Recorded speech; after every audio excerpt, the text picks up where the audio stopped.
Nice. I wonder what Dave's doing.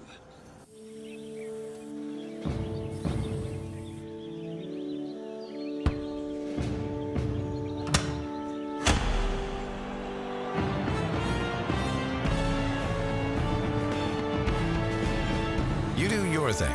We've got you covered.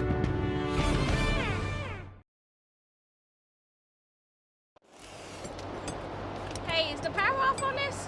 I don't know. Just take it off. Safety violation, unsafe work conditions.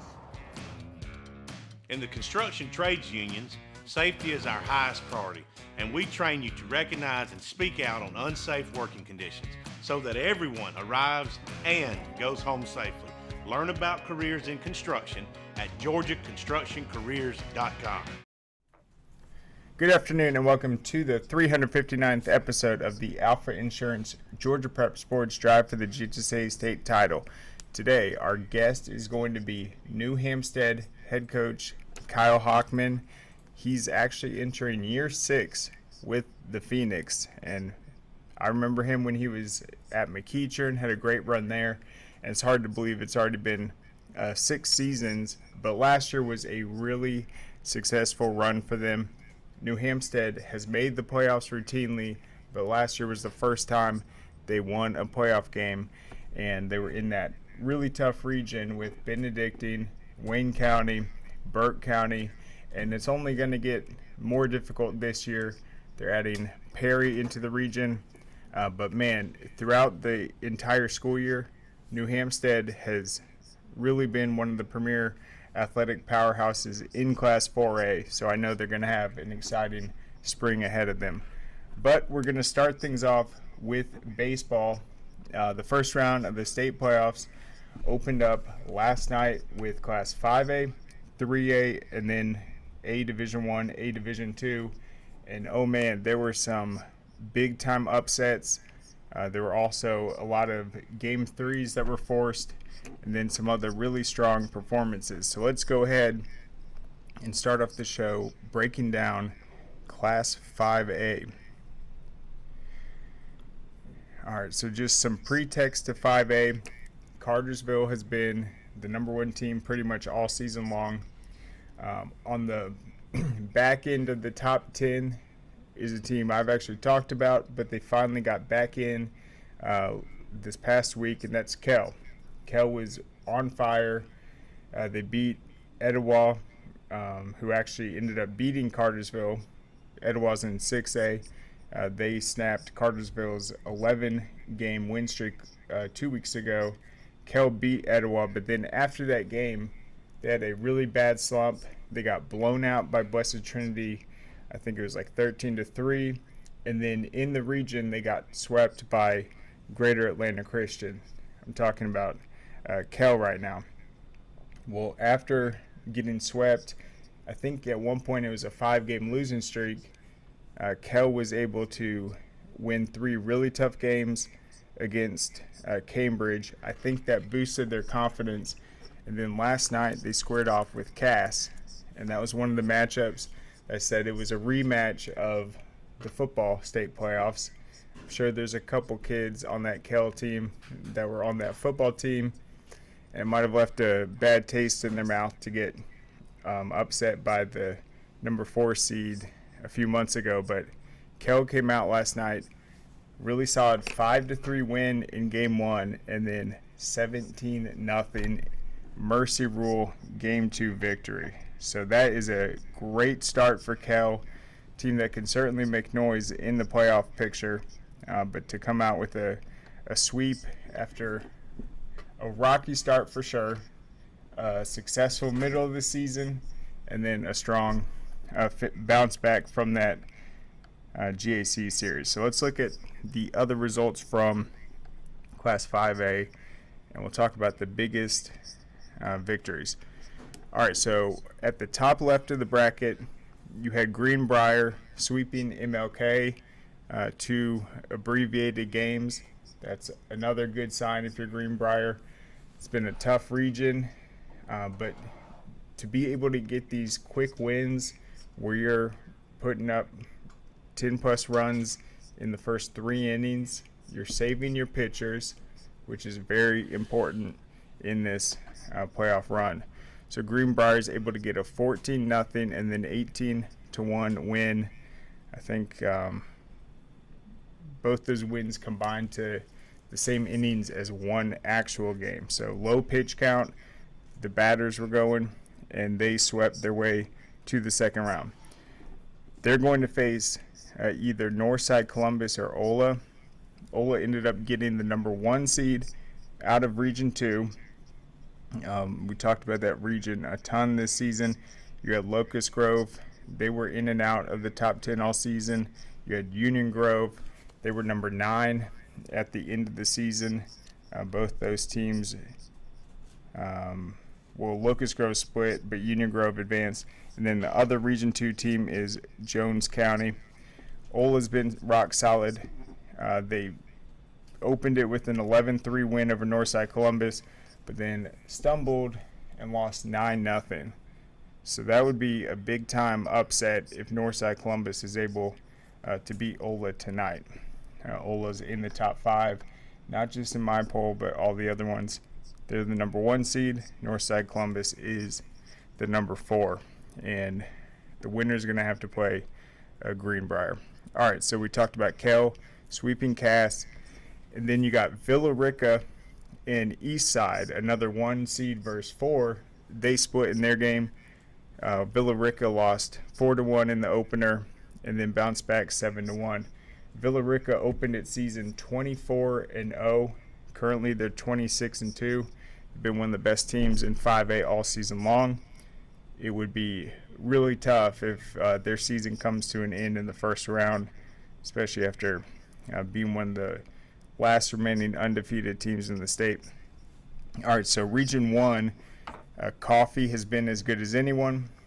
They ended up losing their series to Ware County, and then the losses added up, and they ended up getting a number 3 seed. Nonetheless, in my poll, Georgia Baseball Report, we both have them as the highest ranked team out of Region 1, despite the number 3 seed, because they have had, in my opinion, the best resume. They beat Chambly 15-0, 9-2. They're going to take on McIntosh in the second round. That will be next Tuesday, I believe. And McIntosh was a 5-0, 8-5 winner over Jones County. You have Woodland Cartersville beating Cambridge 2-1, 6-5, both 1-run victories. They're going to take on Loganville, the number 1 seed out of Region 8. Loganville's had a quiet season. They've won state titles before, but they did not have a very good record until late. Let's just pull it up for context. All right, they are 19-2. I closed the game on a 3-game win streak. They were 6-6 on the road this season. They opened the year 0-3 and lost 6 of the first 10 ball games. But if you look at these losses, after that 4-6 start, they lost Brookwood, North Gwinnett, Parkview, all 7A teams. Lovett, Cherokee, split with Jefferson. So I don't see any signature wins, but you can never count out Loganville. All right, so Loganville is going to play Woodland Cartersville at home, number 1 seed. A potential matchup with Coffee later on, but I think that's a pretty favorable quadrant. All right, so now on the right side of the bracket, Jefferson, 2 Mercy Run wins over Midtown yesterday, 11-1, 11-0. They're going to take on number 1 ranked Cartersville. Should be a very exciting series. Cartersville was an 11-7, 5-2 winner over Chattahoochee. Both of them will get plenty of rest heading into that matchup, which is April 29th. All right, Locust Grove, we mentioned number 3 seed out of Region 2, team that's been in the top 10 all season. They split, I believe, with Harris County. That game's going to be at 1:30 today. Let's just double check.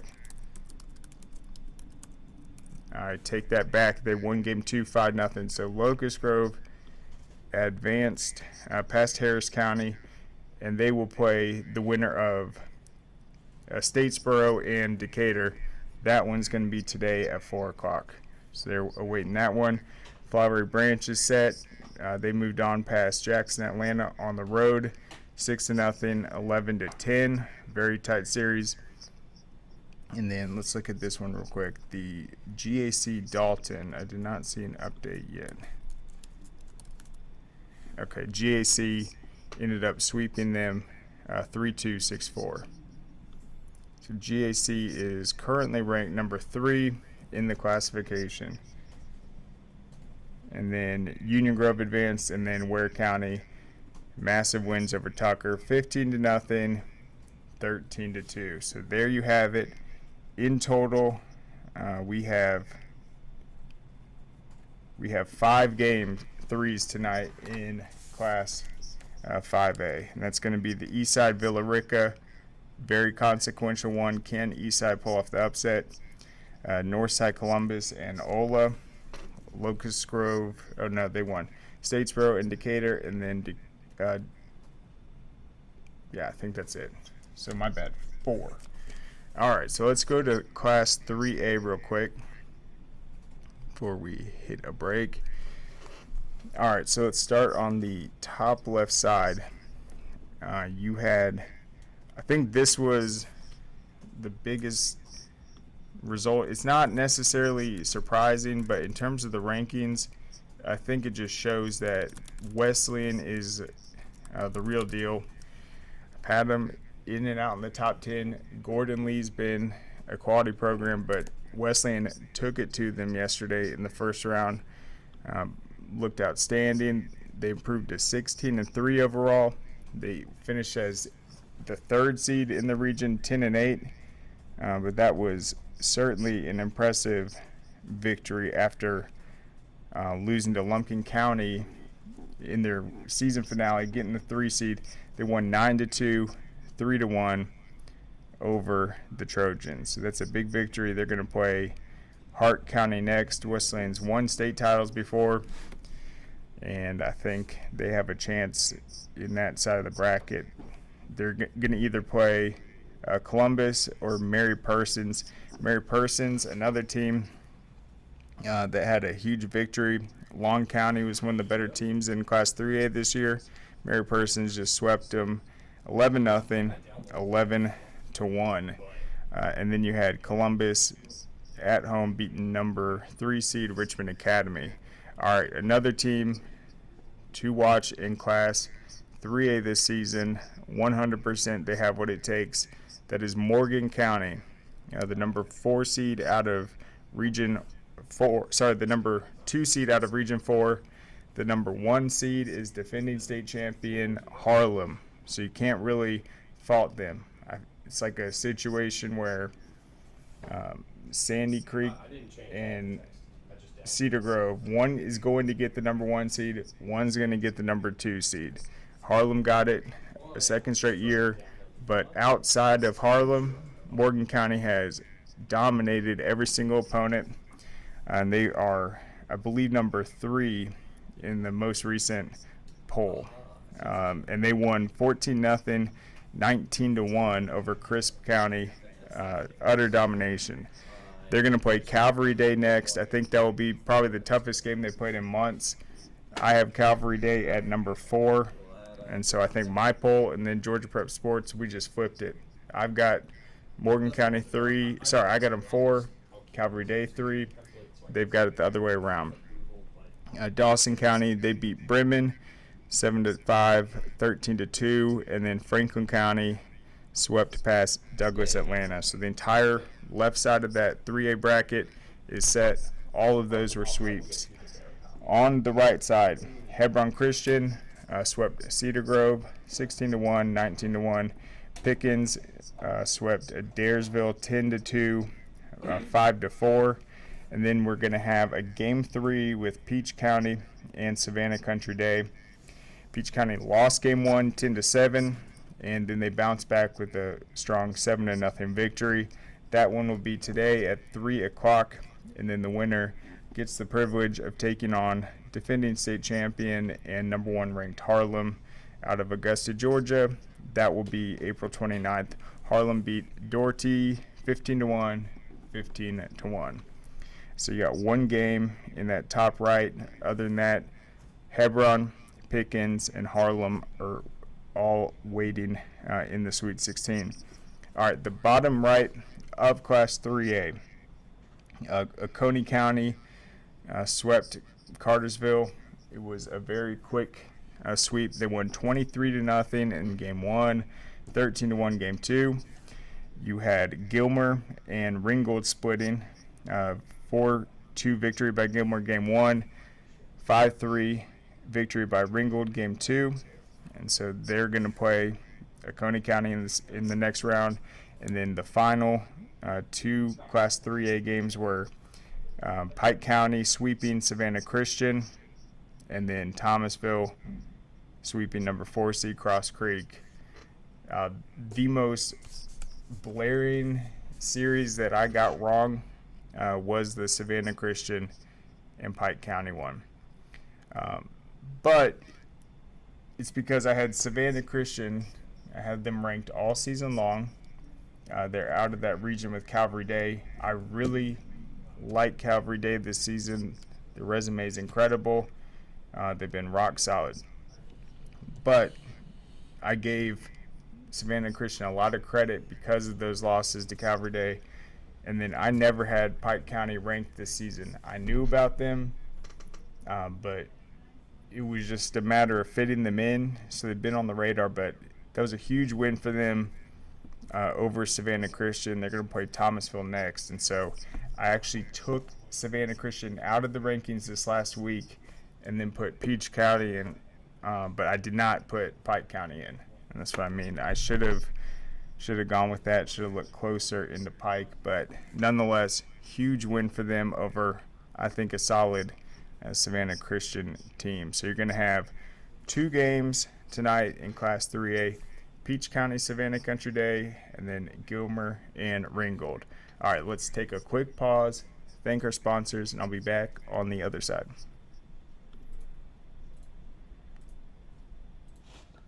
Hey, does it matter if this leaks? It don't matter to me, can't see it from my house. Illegal use of hands, improper training. GeorgiaConstructionCareers.com has 14 different highly skilled trades with tuition-free training in our certified apprenticeship programs to train you the right way. Find your career at GeorgiaConstructionCareers.com. What you doing? Hey, just finishing this claim to get Dave back on the road. Nice. I wonder what Dave's doing.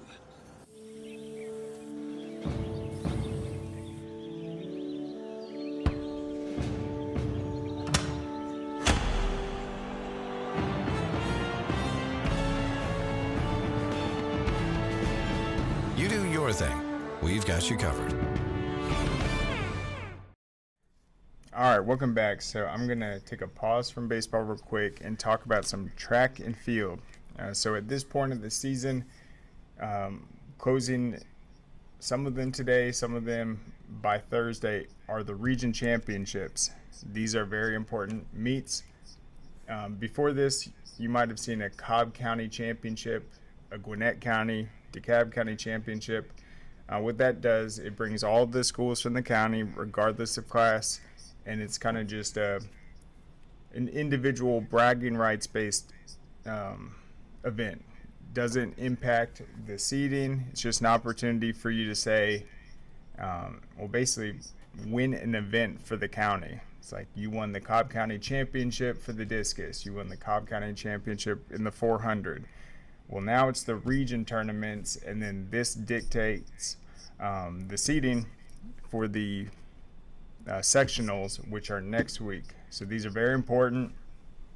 It also is pretty much the last major meet before you get into the sectionals, and that determines how many athletes you're going to be able to bring to state. And so it is a big deal. So these started, I think, February 17th. A lot of them started this weekend, concluded on Monday. And then there are still obviously a large segment still going on today. But let's talk about some of these major ones. All right, so Marietta, we've talked about them a lot.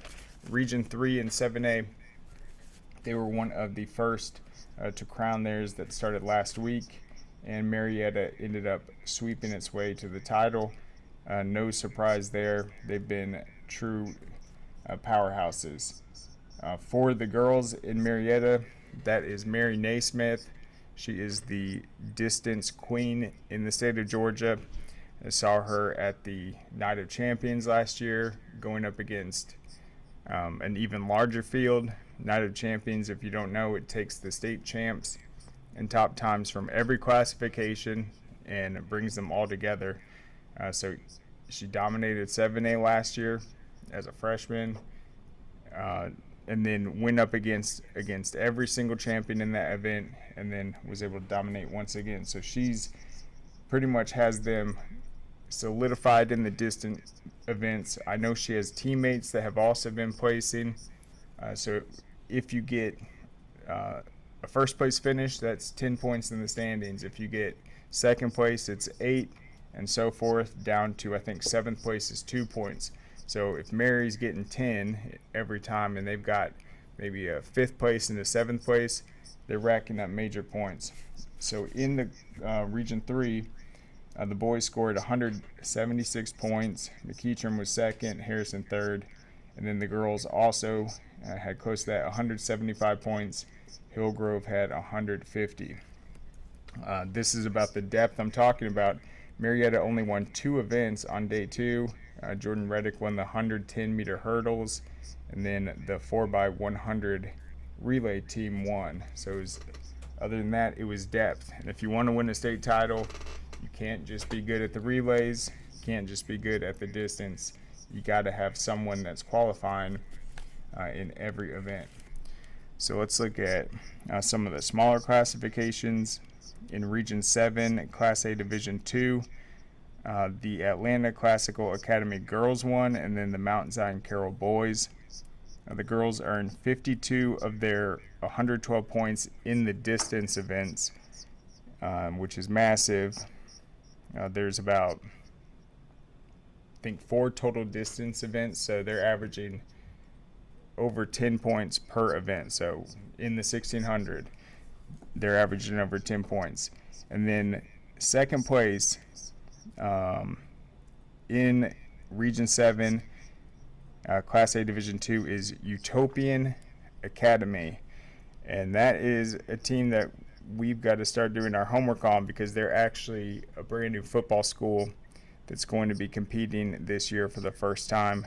That's the Utopian Academy, and their boys came in second in track and field. I believe they're located downtown in Ellenwood, but I looked at their schedule. It's going to be pretty tough, the region they're in heading into the season. All right, so then Mount Zion Carroll, they won. Their victory came with a 55-point effort in the jumps, 43 in the sprints. And then Atlanta International, this was the Class A Division 1 Region 6 championships. Whitfield Academy had a 91-point victory on the boys' side, and then Whitfield Academy also beat Mount Vernon and Mount Pisgah, but that was a narrow one, just a 2-point victory. Let's see, they got 44 points in the distance. And Mount Vernon had 33 points in the throws category, but failed to place a single runner in the hurdles.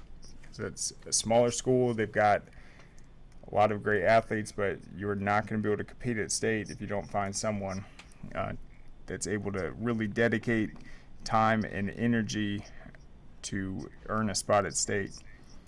All right, so then let's go to, we'll stick at Region 6 in Class A Division 1. This is the Weber School. Sophomore Solomon Rags And they're a very young team across the board. All sophomores, all freshmen. They had a great weekend. Tons of personal best. And then Solomon Rags, he had first in the shot put, 41 feet 2 inches. Also a top finish in the discus with a 121.3. And then also placed first in the high jump. Rags previously broke a school record at the Woodward Academy Invitational with 129 in the distance and a 46.650 in the shot put. The Weber School's freshman, Nuriel Shimoni Stoli, is also among the top performers this season. He set school records in the 100-meter hurdles and 300. Not only were those both school records, this is in terms of Nuriel, but his 45.0 in the 300-meter hurdles was the top time within all of Class A Division I this season. So those are two names to watch, setting school records, leading them to a strong second-place finish. All right, in Class 5A, Greenbrier, boys and girls both swept. The girls topped Ware County 198 to 123, and then the boys beat Jenkins 182 to 141. The girls dominated. This is Greenbrier. The distance events, they earned 62 of their 182 points just in the distance. Another 46 in the jumps, 36 in the springs, 33 in the relays.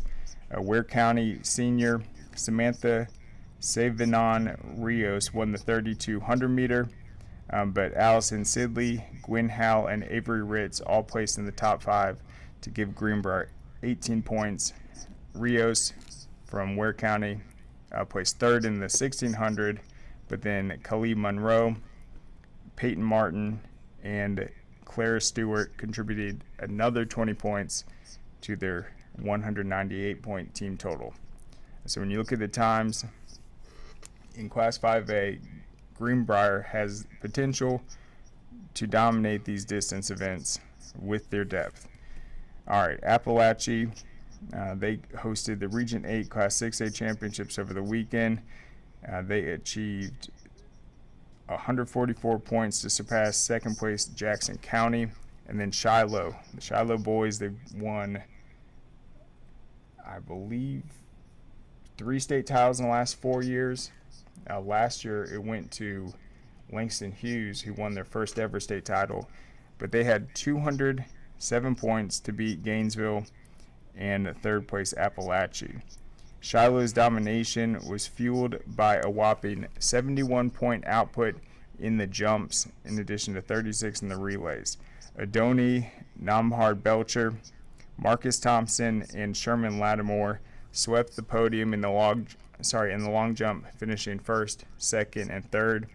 And then in the high jump, senior Eric Robinson hit a personal best for first place.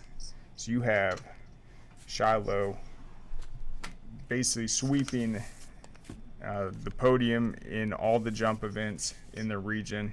Super competitive, going against Gainesville, Appalachia, all those teams. So I think that's key. We know how good Shiloh is in the relays and the sprint events, but they have true state championship potential in the triple jump, high jump, and long jump. So that's going to make them very dangerous. All right, let's get back to baseball real quick and talk about Class A Division I and Class A Division II. All right, so in Class A Division I, you had Bacon County advancing past Temple, 11-2, 5-3 victories. They're going to take on Bleckley County, the number 1 seed out of Region 2. They beat Claxton easily, 15-1, 17-1. Whitfield Academy swept Tryon 7-1, 3-1, and now they're going to take on defending state champ Prince Avenue Christian, who was able to defeat Commerce 7-2, 5-1. Prince Avenue Christian, last year, that was their first ever state title. They've been the best team all season long in this classification, but Whitfield Academy is a formidable opponent and should be probably one of the toughest games Prince Ave has played in months. All right, Crawford County team that has been around the 6 range in the rankings. I think I have them at 7. Prep Baseball Report has them at 4. They destroyed Pelham 10-4, 13-1. They're going to take on Metter, who was a 10-0, 17-1 winner over Jefferson County.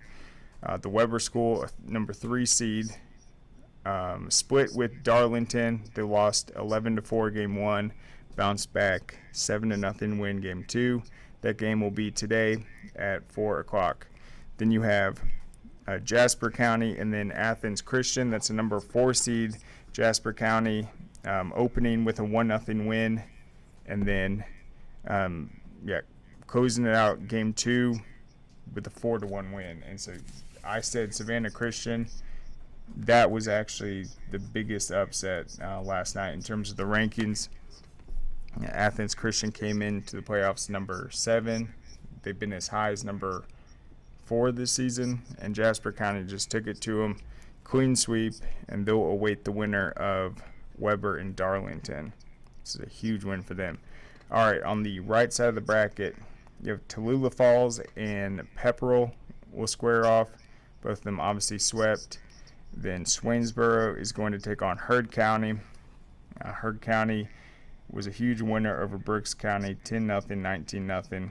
Swainsboro also shut out Bryan County, 10-0, 7-0. Social Circle defeated number 10 ranked Elbert County. That's another team I did not have in my poll. Knocked off my number 10 team, 2-1, and then 10-6. Really strong victory by the Redskins. They're going to take on Kingsridge next. Kingsridge beat Armucci 9-0, 13-3. Be a tough matchup for Social Circle in the second round. And then the final matchup in Class A Division 1 is going to be Dublin against Irwin County. And Irwin County, we mentioned Prince Avenue. They certainly have had kind of that 1A, 1B type season. They've been phenomenal. They are 23-2 overall. They were 14-1 in the region. Let me just pull up real quick. They've outscored their opponents 285-103.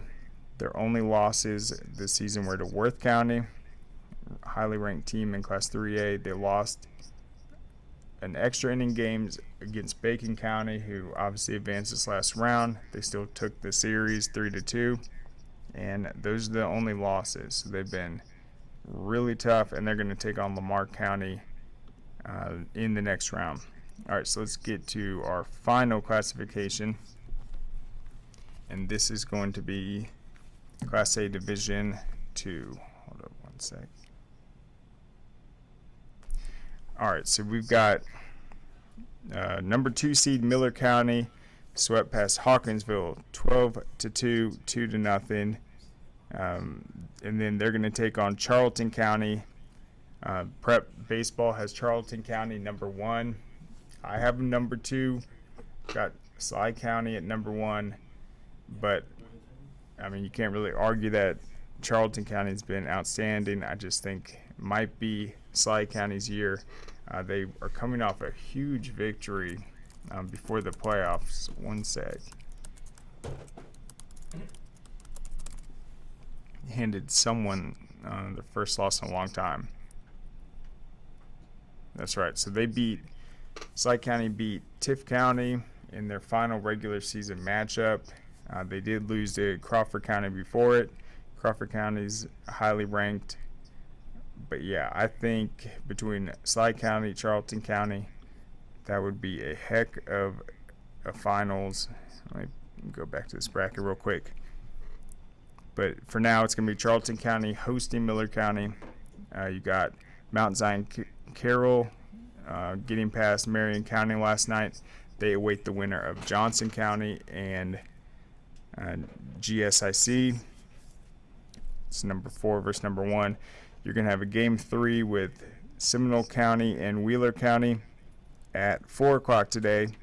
ECI swept Atkinson County. Taylor County and Christian Heritage.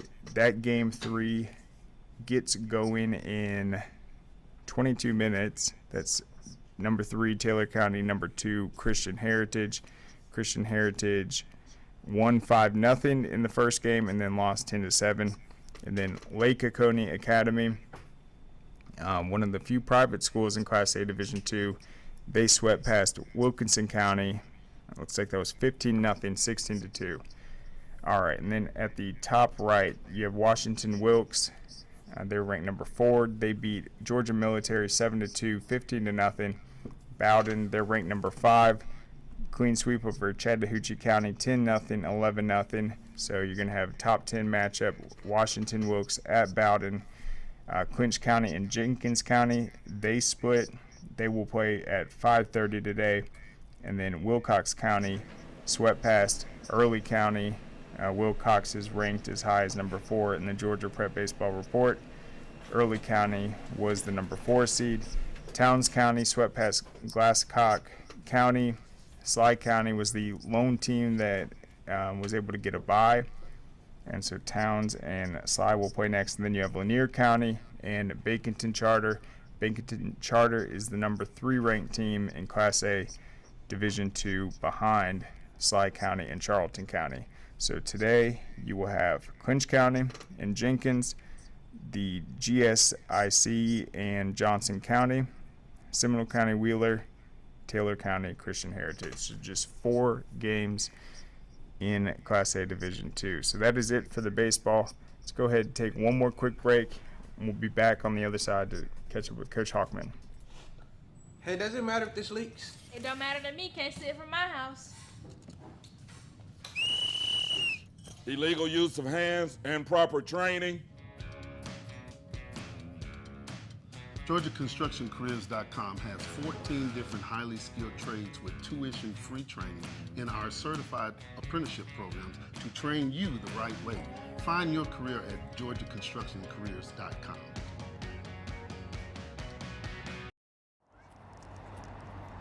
Dang, where you get this car? You need to join the union. The union? Absolutely. You can get 10 of these. Union construction workers earn the highest wages with the best benefits and the most protection in the construction industry. Find your career in construction. Go to GeorgiaConstructionCareers.com and start your future today.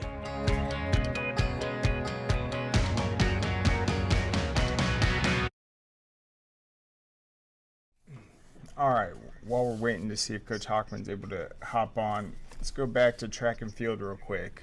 I think this is important. You look at the success of Walton High School's athletics. Every single year, it seems like the boys will win a state title in at least one sport. At least one. Did they win swimming this year? Let me double check before I open my mouth. Who won swimming?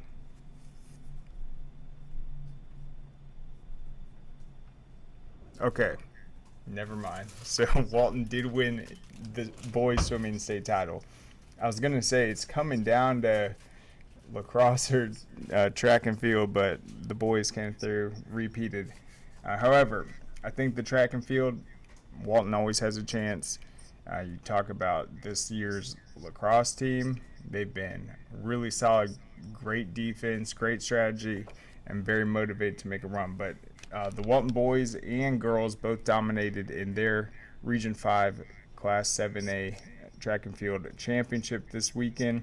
The boys scored a 211-point victory to beat Wheeler, and then the girls, they were even more dominant, 255 total points. North Cobb, a distant 160.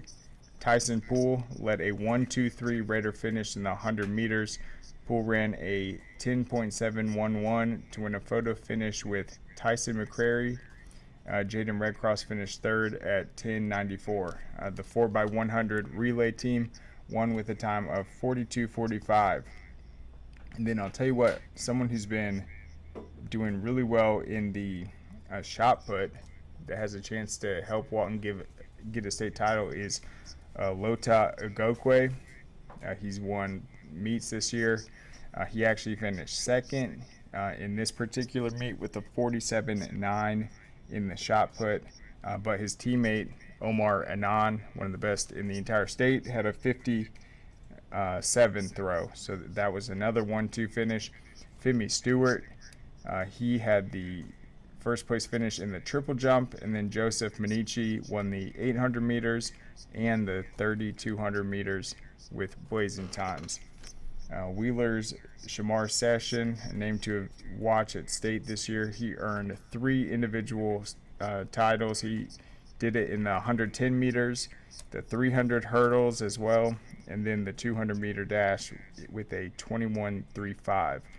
Joseph Oliver from Wheeler, a very familiar name, won the 400 with a 48.57, and they also won the 4x400 thanks to Joseph Oliver shoring up the final leg in that event.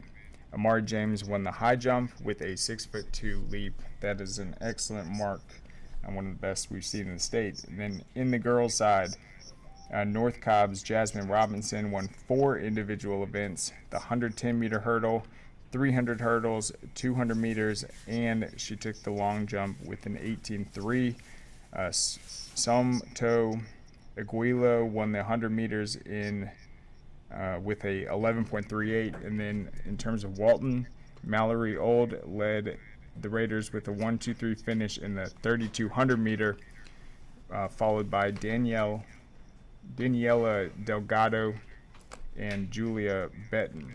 Old also won the 800 meter and was followed by her teammate Delgado for a second place finish. DT Sadji won the 400 meters with a 57.57, and the 4x400 relay team won with a 4.06.41.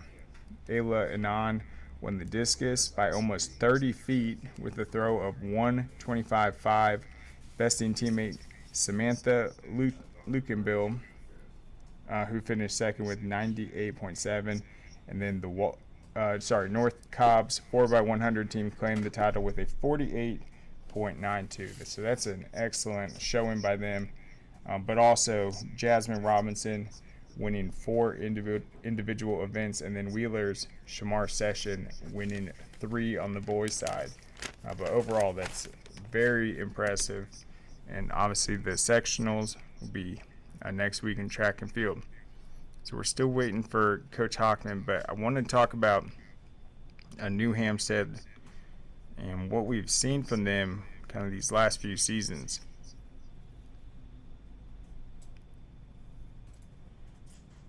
Oh, we see him? Hey, Coach Hockman, can you hear me? You hear me? Yes, sir. How's it going, Coach?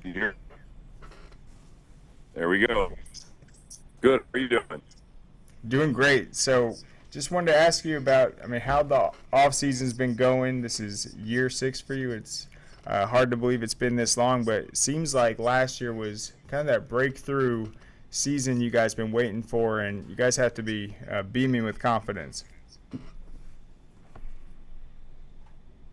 Yeah, we got a lot coming back, and we're excited about where we're going. Our off-season really, and we've got to replace seniors that went to college and playing football or signed somewhere, some Division III, some Division II, a couple Division I.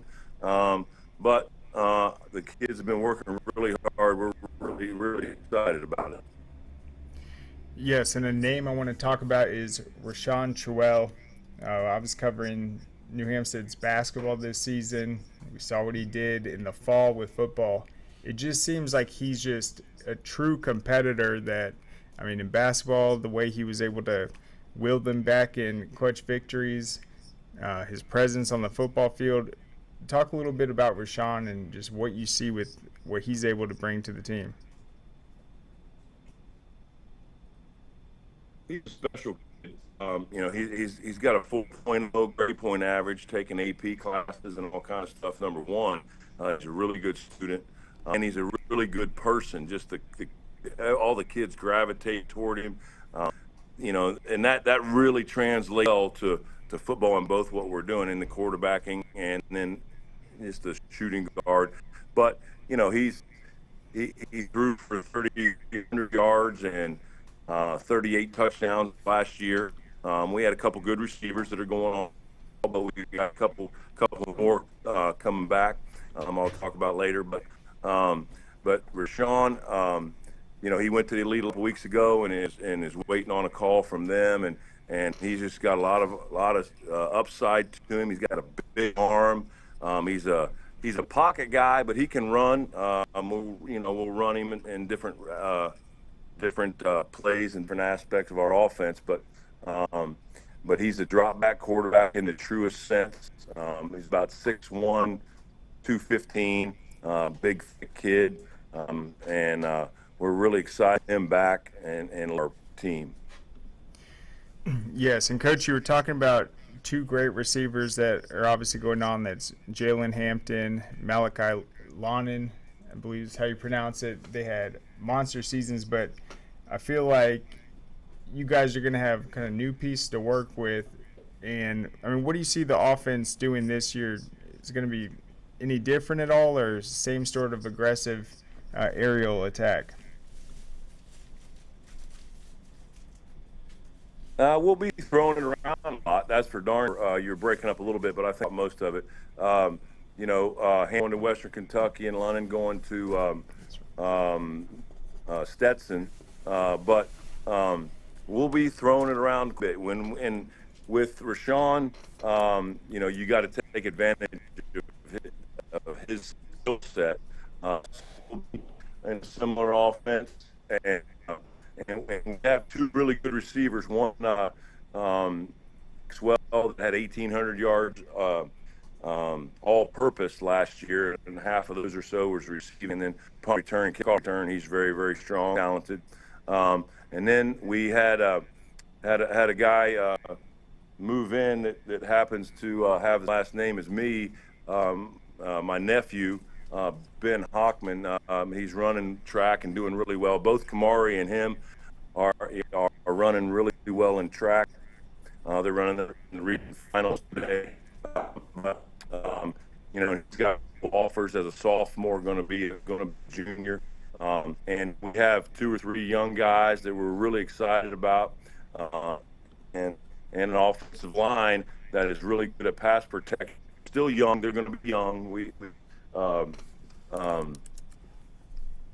Offensive line, but we're going to throw it around and take advantage of Rashawn, like I said. Absolutely. And then I was mentioning that New Hampstead, you guys have found yourself in the playoffs year after year.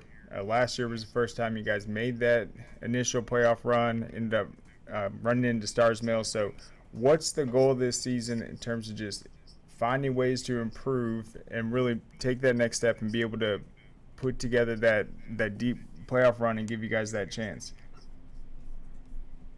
Well, we're just looking at our program, first of all, just really locking in to being an off-season weight training and off-season speed development, and working a lot of kids staying after school. They're doing extra work. They're playing other sports. And we're really just overall just trying to be a good program. And that's where we finally reached that point, I think. And the thing that we have to realize, we got a really, really, really big last year or this year for the state championship, or won it. Or last year, 2 years ago, won the state championship or played for it. And we could end up being 500 and be a really strong contender in the region and make the playoffs and make a run. And that's what we're going to have to keep our kids really focused, because when you got that winning programs, the worst team on our schedule lost 3 games last year. And we were 6-5, and we're making progress. We won and things along those lines. We got a quarterback coming back. We got our middle linebacker coming back, Cameron Blazes, and he's really, really talented. you know, so we have the folks, the leaders, the so forth come back. But we're just really trying to stay focused on the day-to-day operations and how we operate, how we go about our business, and let the goals and victories take care of themselves. So, you know, we're just excited about it, and the kids are working extremely hard. Really excited about their progress. Yes, sir. And then even at McEachern, you were always open about it. You said you felt like the non-region games were a separate season from the region games. You guys still tried to go out there and win, but you understood that's not the games that really matter. So what are you looking for just in your non-region contest this year? It looks like you got Pierce County, a defending state champ, and some other really strong tests like Savannah Christian.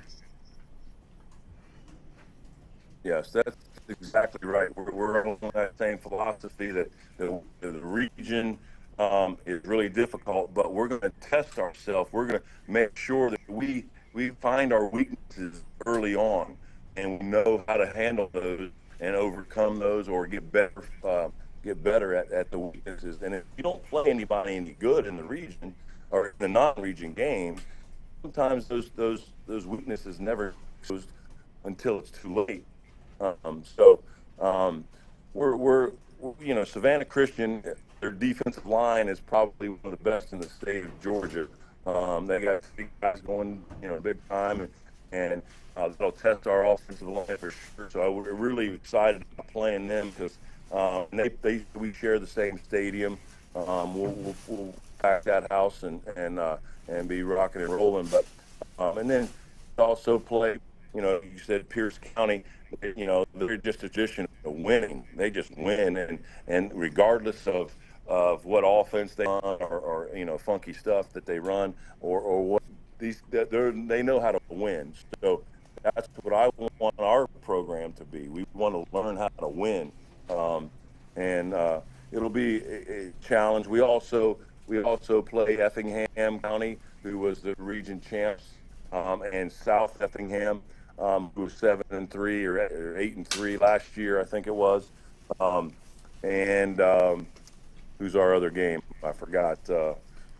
I've got it right here. One sec. But anyway, Richmond Hill. Yeah, and then we play 7-8 team in Richmond Hill, who's got a huge program. We've gone down to the wire with them the last 2 years, overtime 2 years ago, and last seconds of the game, and lost. But 7-8 team, you know, 4A, and it really sets us up strong. Hope we can get a couple victories and find out where we're weak and where we're strong, what we want to emphasize going forward with the region. Because, you know, I don't know if you really looked at it, but that region with Benedictine and Perry, the two defending state champions, both of them, and then two that came from 5A who were powerhouses, Ware County and Bobbin, and then Wayne County, who's traditionally strong. It's going to be a big challenge, but I think our kids are up for it. Our kids are excited about getting the opportunity to play those schools, and you know, we're just chomping at the bit to get going in spring practice and see what we got. Yep, I mean, there's no weak link in that region, but it's a lot of teams you guys are familiar with and you've had success.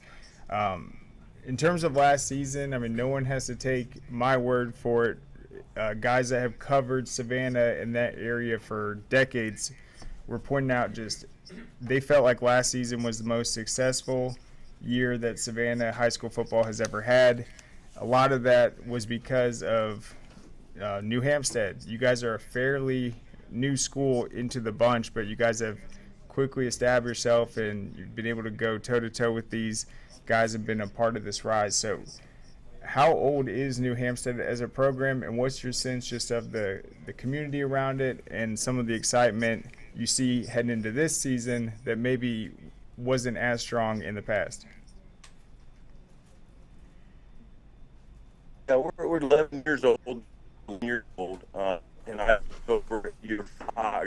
You're sitting and for me. And, you know, and keep the program on the right track. And then we got it and started to build. We just build slowly, build our staff slowly. As far as this, we're located. We're in Bloomingdale, which is right outside of Savannah, and it's growing. When I first got here, there was nothing around it. Everybody was like, why they build in the middle of nowhere? But now there's 14,000 homes that are going to be built in the area, and there's already about, like right across the street from the high school is a neighborhood with 500 houses being built. They're just all around us, just everywhere. Going to be built out here in the next 2, 3, 4 years. So we're probably either or we'll be in 4 or we'll be in 5 or 6A in 2 years, and just continue to build. And originally it was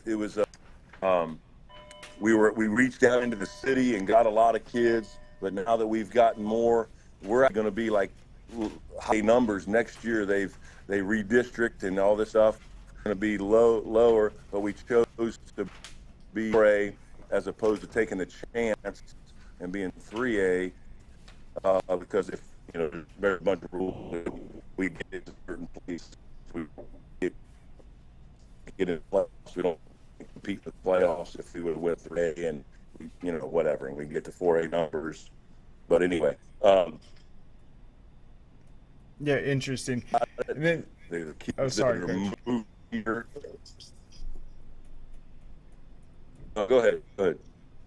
Oh, I was just going to ask, in terms of 2 questions, then I'll let you go. Is it more travel, less travel with this region? And then just let us know who you guys are going to be scrimmaging before the season kicks off. Yeah, there's probably more travel within the region, although we've taken some good quality trips last year and so forth in playoffs. But this year it is, travel with the 2 schools, Perry and Warner Robins. We have to travel to Macon, 2.5 hours away, and down Ware County is about 2-3 hours away. So it's going to be a little more travel for us. And then the scrimmage, we're going to scrimmage Calvary, who had a good year last year. And we've scrimmaged them traditionally for 3 or 4 or 5 years now. And that's going to be in early August, like everybody else. We're going to be tested early, and we'll find out how tough we are. Absolutely. Well, Coach Hockman, thank you so much for coming on. It's great seeing you, and yeah, I cannot wait to watch you guys in 2024. Heck of a schedule, and I think it's going to be a fun year.